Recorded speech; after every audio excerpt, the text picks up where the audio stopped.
Alors aujourd'hui, on va faire une shorba. Je vais faire la version de ma mère. Donc s'il y en a un qui critique, attention. Euh, je prends du poireau, une courgette, soit une grosse carotte, soit deux petites, du céleri, un oignon, sel, poivre, cubord, pommes de terre, concentré de tomate, pois chiches, atalia ou épices à couscous, gigot d'agneau, coriandre. J'hésite encore entre mettre des langues de chat ou mettre des cheveux d'ange. Donc je vais voir. Maintenant, moi je la fais au Thermomix avec les recettes de Camilla Momix d'ailleurs qui sont super. Mais, euh, mais bon, comme là il y en a plein qui n'ont pas de Thermomix, je vous le montre à la cocotte, c'est à l'ancienne, mais c'est un peu plus long, mais c'est bien. Vous coupez votre oignon le plus finement possible. Quoi, plus finement, un petit cube quoi. Important, donc là j'ai coupé ma viande, vous voyez, en petits cubes. Et l'os, en fait, il faut vraiment le mettre dans la cocotte parce que ça rajoute du goût. Alors après, faut pas oublier de l'enlever, mais il faut vraiment le laisser. Donc go, tu restes avec tes potes. Alors donc, un oignon, de l'ail, de l'huile d'olive, une grosse cuillère à soupe de atria ou ras el hanout ou épices à couscous ou je sais pas comment vous appelez ça. On va faire revenir la viande. Je rajoute le cubord.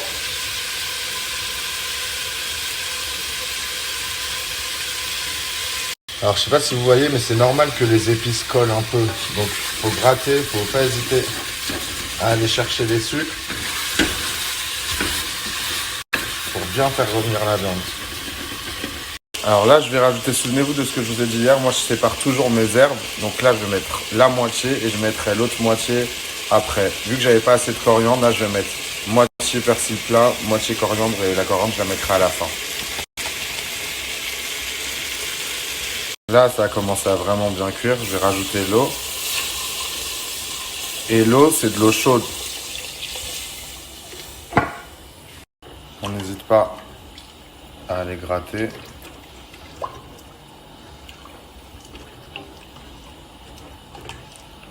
Voilà. Pour l'instant, je laisse comme ça. Je vais laisser cuire à feu moyen.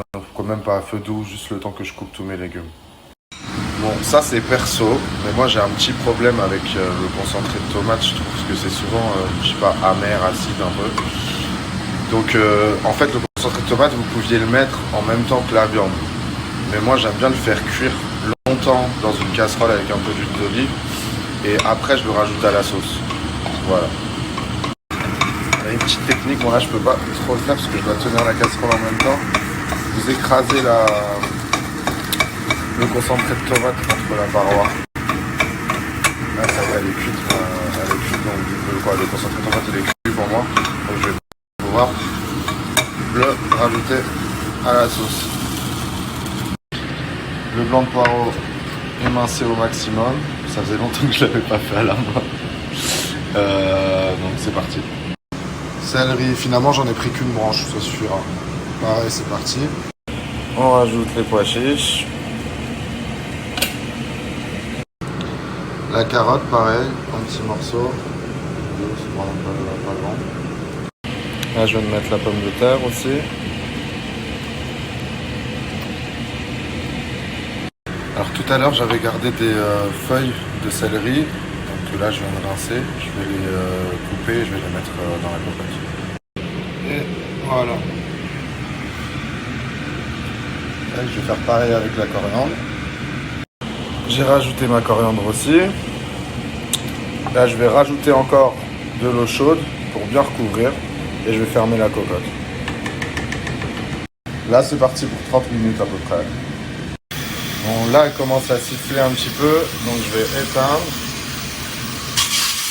Et je vais sortir. J'aime trop ça. Ça, pour moi, c'est vraiment ce bruit-là avec la vapeur et tout ça, les souvenirs avec ma mère, avec ma grand-mère et tout, c'est ouf. Alors du coup, Soraya, la coiffeuse, elle a choisi, ce sera cheveux d'ange. Une bonne poignée, ça suffit. Ou un petit verre, quoi.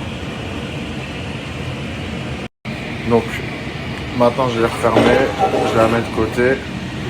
On va faire les feux aujourd'hui.